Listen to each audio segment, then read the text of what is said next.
Bonjour à tous, ici c'est Serge Kilimbe du www.chisetum.com et bienvenue à tous sur notre canal YouTube public. Et aujourd'hui, nous allons faire une session d'analyse macro. On va passer en revue quelques macro-indicateurs.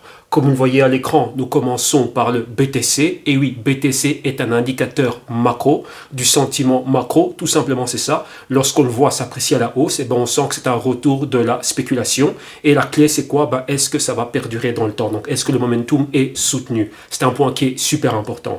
N'oubliez pas qu'il trade 24 sur 24, 7 sur 7, tous les jours de l'an, et clairement nous avons une idée de ce qui se passe au niveau du sentiment spéculatif, si on peut dire ça comme ça. Donc on va commencer par BTC.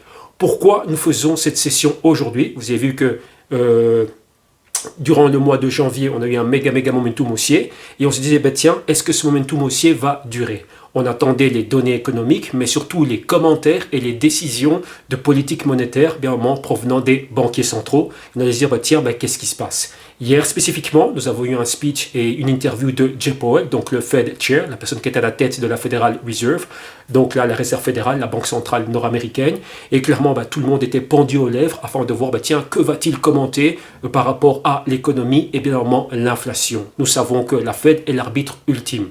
Ça, c'est un point qui est super important.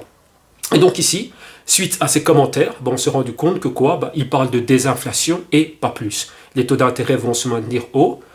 Il pourra encore aller bien plus loin. Pourquoi? Parce qu'il veut clairement accélérer ce processus de désinflation, donc voir clairement l'inflation baisser. Et ces commentaires étaient, on va dire, bien reçus par les participants de marché. Et je vais expliquer pourquoi dans quelques instants. J'ai déjà expliqué cela à maintes reprises, mais ici on va rappeler cela pour tout le monde. Donc là, si c'est la première fois que vous nous voyez, vous allez comprendre en gros ce que nous faisons. Donc, suite à ces commentaires, on a eu pas mal de volatilité durant la conférence de presse. Et par après, les marchés ont récupéré, on va dire, un certain optimisme et se sont maintenus, on va dire flats, mais flats positives. Ce qui fait que le momentum haussier que l'on connaît depuis le début d'année 2023, il se maintient. La grande question maintenant est, qu'est-ce que la Fed va faire? À quoi doit-on s'attendre? Pourquoi? Jay Powell a dit qu'il allait dépendre des data, donc être data dependent, comme on le dit en anglais, et en fonction des data, ils vont prendre des décisions. Donc c'est quoi les data? C'est tout ce qui est publié, taux de chômage, emploi, les sondages de l'optimisme des small business, la confiance du consommateur, pas mal d'éléments comme ça, et en fonction de cela, ils vont prendre des décisions. Donc nous aussi, nous devons de suivre ces data.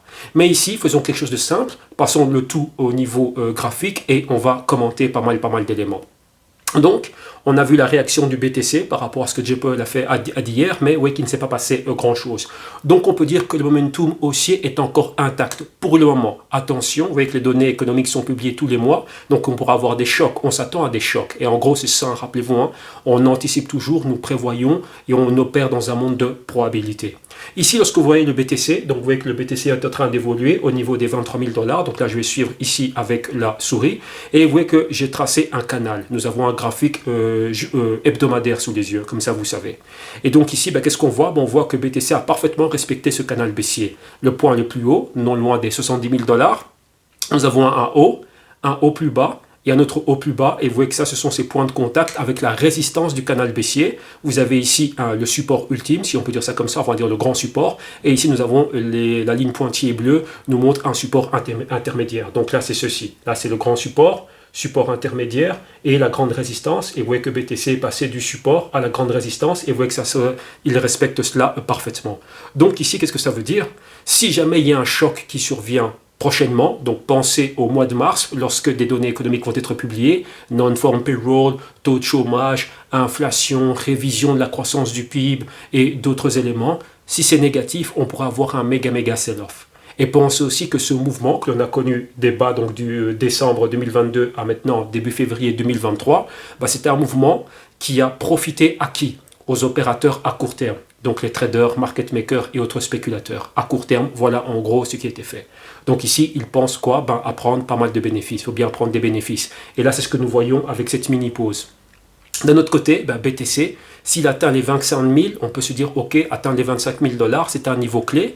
Et là, il pourra encore avoir beaucoup plus de prise de bénéfices. Mais d'un autre côté, ça va renvoyer un message ultra positif. De quoi? Le momentum haussier se maintient. Maintenant, rappelez-vous, la spéculation au niveau du BTC, et ensuite, cela va impacter, on va dire, une contagion positive dans d'autres classes d'actifs. Donc là, le Nasdaq, etc., etc., et tout ce qui va avec. Bien évidemment, en tenant compte des fondamentaux de chacune de ces classes d'actifs. Okay, donc ici, on a passé en revue le BTC, on a parlé un peu de son canal baissier, vous voyez un peu ce qui se passe au niveau du price action. Rajoutons un autre élément, c'est ceci, et ça, c'est une moyenne mobile. Donc là, ce que j'ai fait ici, c'est rajouter une moyenne mobile. Donc là, c'est la ligne que vous voyez là. Et c'est la moyenne mobile de 52 semaines, vu qu'on est en graphique, comment dirais-je, en graphique hebdomadaire. Et la clé, c'est quoi? Lorsqu'on regarde cette moyenne mobile, on veut savoir BTC en est où par rapport à cette moyenne mobile. Et comme vous le voyez là, il est légèrement sous le niveau de cette moyenne mobile. Donc il n'a pas encore pulvérisé sa moyenne mobile de 52 semaines. Lorsqu'on retourne en arrière, nous voyons que lorsqu'il y a un bull market ou un méga momentum haussier, on voit que le BTC évolue au-delà de cette au-delà de cette moyenne mobile. Et maintenant, on voit que ce n'est pas le cas. Donc BTC qui domine la moyenne mobile de 52 semaines, c'est positif. BTC qui évolue sous la moyenne mobile de 52 semaines, c'est négatif. Mais bien évidemment, on voit que la positivité, elle commence dans les bas-fonds, si je peux dire ça comme ça, lorsque le BTC est sous cette moyenne mobile, et ensuite, vous voyez qu'il émerge au-delà de cette moyenne mobile. Donc maintenant, est-ce que nous sommes dans... Est-ce que ce patron pourrait se répéter? Donc là, point d'interrogation, ça va savoir. Et on verra en gros ce qui se passe. Mais vous avez bien vu que par moment, BTC rejette cette moyenne mobile. N'oubliez pas, nous sommes dans un canal baissier. Il y a toujours beaucoup de risques, récession, tout ça. Nous nous attendons à ce que la Banque centrale va faire à partir du mois de mars, avril, mai, juin, etc. Ce n'est pas fini. Donc, vous voyez ici, précaution. Donc n'oubliez pas, s'il peut atteindre les 25 000 $, c'est pas mal. Mais s'il rejette ce niveau et qu'il va bien plus bas, clairement, vous voyez que nous avons marqué des niveaux clés. Donc on pourrait retester le niveau des 10 000 $, pourquoi pas. Après cela, rajoutons un autre indicateur, c'est le dollar. N'oubliez pas, on échange du dollar contre des actifs à rente variable, actifs à risque. Et donc principalement c'est quoi? J'ai mon dollar, stock de valeur. Lorsque je suis pro-risque, qu'est-ce que je fais? J'échange ce dollar et je vais acheter des actifs du Nasdaq, Apple, Coinbase, Robinhood, Riot, Marathon, etc. Et pourquoi pas acheter du BTC et d'autres éléments, du gold, etc. Mais ici, faisons tout simplement Nasdaq et BTC. Du moins, restons focalisés sur ces deux actifs. Et vous voyez qu'il y a une parfaite corrélation inversée entre le DXY, donc c'est l'indice du dollar, et le BTC. Donc c'est un point qui est super important. Donc qu'est-ce que nous voulons voir? Nous voulons voir une continuité, pourquoi pas, de cet affaiblissement du dollar. Donc si le dollar va plus bas, clairement ça peut être positif pour le BTC. Et vous voyez clairement que la corrélation, elle est bien marquée. Donc vous voyez que ça c'est un élément clé. N'oubliez pas, on utilise nos macro-indicateurs. BTC, indicateur de spéculation. Dollar, clairement stock de valeur et valeur refuge global. Donc là c'est évident. Ensuite, on peut passer à la Total Crypto Market Cap. Donc là, c'est exactement la même chose. Mais notez un élément clé. Si le dollar s'affaiblit et que BTC repart à la hausse, nous voyons qu'il y a un retour de spéculation et de demande et d'engouement positif vis-à-vis des cryptos. Donc BTC aussi nous sert d'indicateur nous sert d'indicateur pour l'écosystème crypto. Donc beaucoup plus d'argent qui va aller dans les NFT, dans les protocoles DeFi et d'autres plateformes Web3 et tout ce que vous voulez. Donc ça aussi, c'est un point qui est super important. N'oubliez pas que BTC nous sert aussi de quoi? De stock de valeur au sein de l'écosystème crypto. Donc en gros, on injecte de l'argent dans le BTC et vous voyez qu'il y a pas mal de paires, ETH BTC, XRP BTC, etc., etc. Donc il nous sert de stock de valeur. C'est un point qui est super important. Ok, donc l'argent rentre dans le BTC et du BTC s'est déployé vers d'autres altcoins. Donc là, vous comprenez cela, c'est tout simple. Ensuite, nous poursuivons, vu qu'on a parlé des banquiers centraux, et hier, interview de Jay Powell, les banques centrales sont des acteurs qui sont super importants. Nous ne pouvons pas ignorer leur politique monétaire, et du moins ici, un point clé qu'il a commenté hier, c'était les taux d'intérêt. D'autres présidents de Fed aussi ont commenté, M. Kashkari, M. Bostic, etc., et ils ont tous dit la même chose. Qu'est-ce qu'ils ont dit? On va continuer à monter les taux d'intérêt, et certains d'entre eux voient les taux d'intérêt atteindre les 5,4%. Là, on est au 4,3%, donc entre 4 et 4,5%.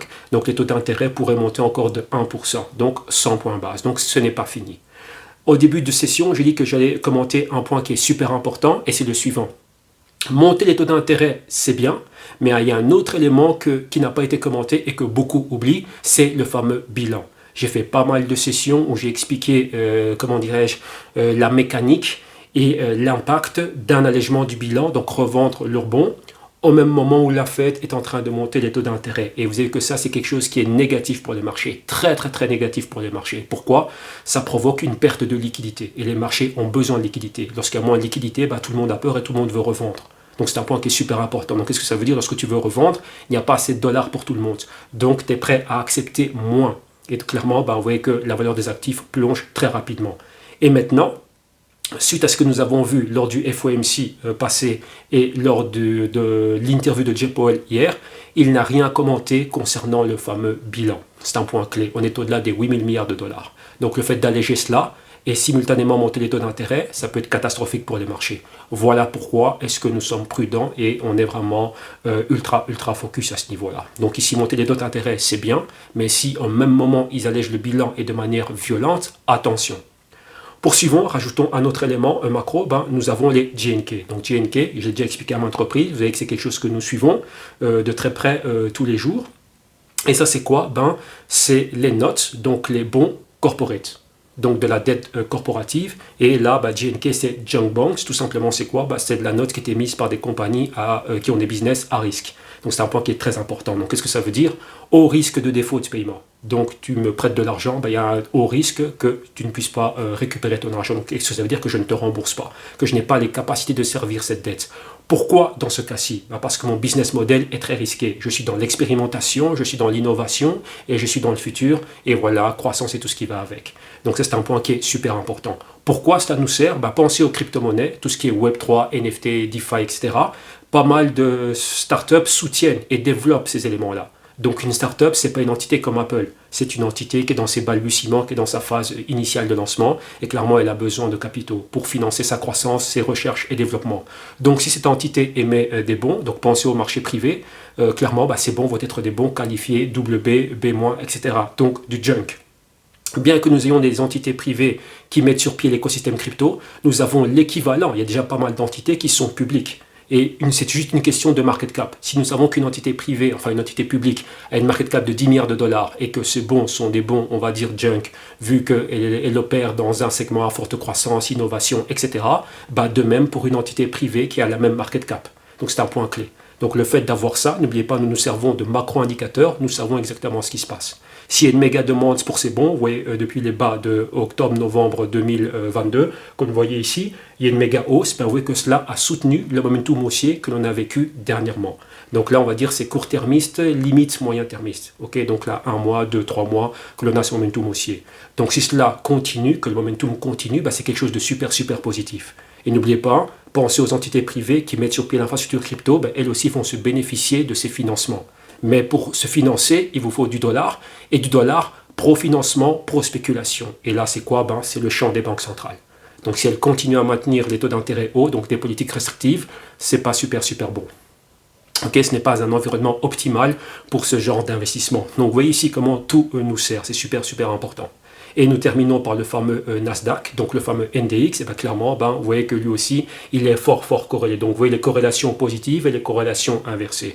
Et donc là, nous avons une idée de ce qui se passe, on va dire au niveau macro, et bien évidemment, en fonction de notre profil, c'est-à-dire horizon de temps pour nos opérations, clairement, on va trouver des pépites ici et là. Donc nous, on est principalement moyen terme, long terme, et nous, on a besoin de tendances bien plus soutenues. Donc on a le temps, on n'est pas pressé, on n'est pas dans le rush. Donc on a peut-être un 10-20% qui a été fait, mais nous, on vise bien plus haut, bien vraiment sur une plus longue horizon de temps, donc 2-3 ans. Donc un cycle business complet en moyenne. Okay, donc ça, ce sont des points qui sont super importants. Terminons par un autre élément, c'est la corrélation entre le BTC et le NDX, c'est-à-dire le Nasdaq. Vu qu'on est en horizon de temps hebdomadaire, on a pris la corrélation sur 52 semaines, donc le coefficient de corrélation sur une période de 52 semaines. Et comme vous le voyez ici, c'est super élevé, on est au-delà des 80 points, donc 80% de corrélation. Pourquoi on fait cela? Vous voyez qu'au niveau du crypto market, si on prend le BTC, c'est très spéculatif. Donc il n'y a pas spécifiquement de fondamentaux, vous voyez que ça ne génère pas, enfin il n'y a pas trop de business, comment dirais-je, utile si je peux dire ça comme ça, au quotidien, donc c'est très spéculatif. Mais au niveau du Nasdaq, nous avons des entités qui font quelque chose, économiquement parlant. Donc on a Apple, on a Microsoft, on a Nvidia, enfin on a tout ce tralala, donc c'est clé. Le fait de voir ces corrélations, ça nous permet de savoir ce qui se passe. Donc imaginez-vous un environnement négatif pour le Nasdaq, dû aux données économiques, aux politiques des banques centrales. Nous voyons comment cela va impacter le Nasdaq, mais vu que le crypto market et le BTC sont fort corrélés au Nasdaq, qu'est-ce qui va se passer? Il va être impacté aussi. C'est un élément qui est super important. Et vous avez vu que par moment, on a beaucoup parlé de la non-corrélation du BTC et du crypto market avec le reste des marchés financiers, mais vous voyez que là, ça c'est factuel. On ne peut pas contester cela. Donc on se dit, ok, c'est bien, peut-être long terme, mais maintenant, les corrélations sont là. Donc on se dit, ok, si quelque chose impacte le Nasdaq de manière négative, il est fort probable que cela impacte le crypto market aussi. Et donc voilà les éléments sur lesquels nous sommes focus. Maintenant, vous comprenez tout ce que nous suivons. Là, c'est une présentation graphique, donc c'est facile, c'est visuel, mais il y a des chiffres, il y a pas mal d'éléments qui complémentent cela. Okay, donc là, bien évidemment, il faut suivre ce qui se passe au niveau des FOMC, lire les retranscriptions, savoir travailler cela et d'autres éléments. Donc lorsqu'on parle des bons, lorsqu'on parle des compagnies du Nasdaq, les ténors de Nasdaq, comment ils ont publié ceci, cela, qu'est-ce qui se passe au niveau économique et tout ça. Donc on en fait un tout et ensuite, on va déployer des stratégies par rapport à cela. Donc cela peut sembler compliqué pour pas mal de monde, mais en gros, ça c'est ce qui est fait, c'est le travail, on va dire, d'un analyste. Ici, vous voyez la pointe de l'iceberg, il y a bien plus que ça. Donc la partie submergée de notre travail, et ça c'est ce que nous faisons au quotidien au sein du jessitum.com à travers les publications Pro Markets, Crypto Markets et d'autres éléments. Donc là vous venez, vous suivez les liens qui sont en description de vidéo et vous allez atterrir sur notre page et voir ce que nous faisons au quotidien. Ok, donc voilà, je vais arrêter ici, on se reverra vendredi pour notre session brainstorming. Donc là ce ne sera pas une présentation graphique, c'est juste moi qui fais la rétrospective, le constat et les perspectives de la semaine et pour ce qui nous reste pour le mois de février et d'autres éléments. Ok, donc voilà, un grand merci à vous tous, focus, bon visionnage et rendez-vous vendredi. Bye bye.